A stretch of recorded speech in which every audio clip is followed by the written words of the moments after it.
A new study published in the Journal of Near East Studies by Professor Arlette David of Hebrew University and Robert Vergnieux of the University of Bordeaux examined 12,000 images of ancient Egypt depicting intimate scenes of ancient Egyptian rulers, Akhenaten and his wife Nefertiti. Joining us now via Zoom is the co-author of this fascinating research, Professor Arlette David. Hello and welcome. Hello, good morning. Good morning. Congratulations. I'm sure this is extremely exciting for you, dedicating your life to these studies and to be able to publish these conclusions. Explain the process of the images and how long it took you to finally publish the study and bring it out to the world. Okay, so we worked together with my French colleague, Dr. Robert Vergnieux, on several series of reliefs that come from an early monument that Akhenaten built in East Karnak around 1350 BC.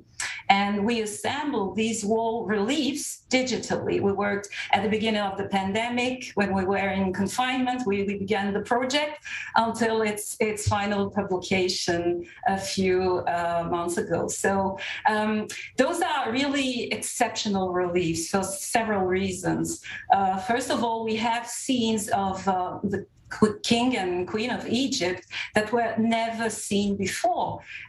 You have scenes of purification, and we can see Akhenaten and Nefertiti placing their hands on the surface for nail clipping. We have Akhenaten showering in a stall. We have a dormant scene.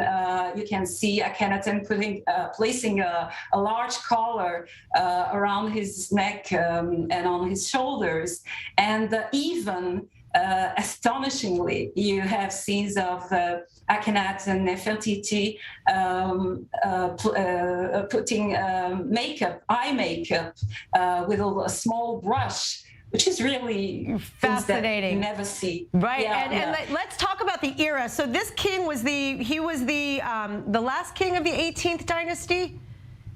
Almost, but he really created a revolution, not only on the iconographic level, but also, of course, on a religious and political level, because he believed in a god that he called Aten, which was in fact the light and warmth of the sun, something that you could feel on your body and see with your eyes.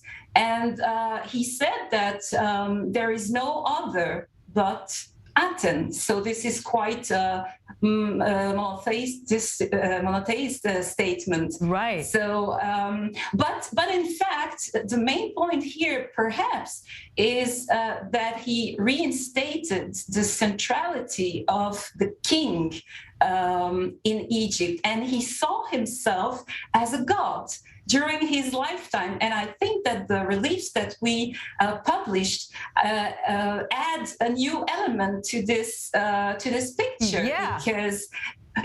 Because in fact he recycled a very ancient ritual that was performed in the Holy of Holies in Karnak on the statue of the god Amun, who is believed to be, during the New Kingdom, the king of the gods.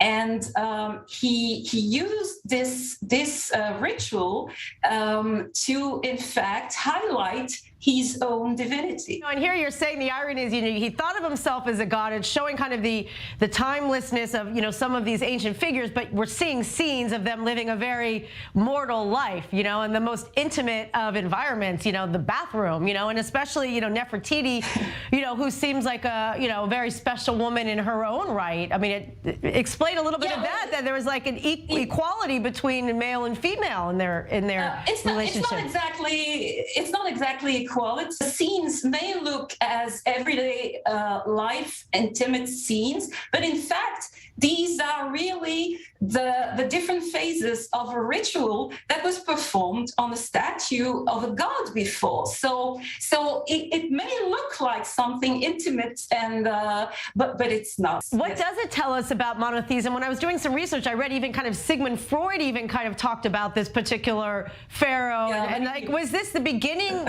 or a continuation of, monotheism? We know, from, other interviews and other stories that we're, doing today of an earlier pharaoh who was found to be circumcised. So what does this tell us about the influence of monotheism, or perhaps the Jewish people living there at the time? What does this suggest? Well, as you heard, this is a phenomenological God, something that you can directly experience with your eyes and with your body, the warmth of the sun, the light. So this is a different type of monotheism. Also, as we think that Akhenaten and Nefertiti saw themselves as gods, we have here a kind of holy trinity: Aten, the king, and the queen. And about the so-called equality between the partners here in the royal couple, this is not really equality. We have a king that is the central element of the visuals, of the rituals, of the political sphere, and the king is, for instance, called the son of Aten. But the queen is never called the daughter of Aten. Okay, you see, so she may be perceived as a divinity by herself, but not exactly at the same level as Akhenaten. Right. Wow, it's remarkably interesting, and congratulations again for you and your colleague on this hard work, and the best of luck moving forward. And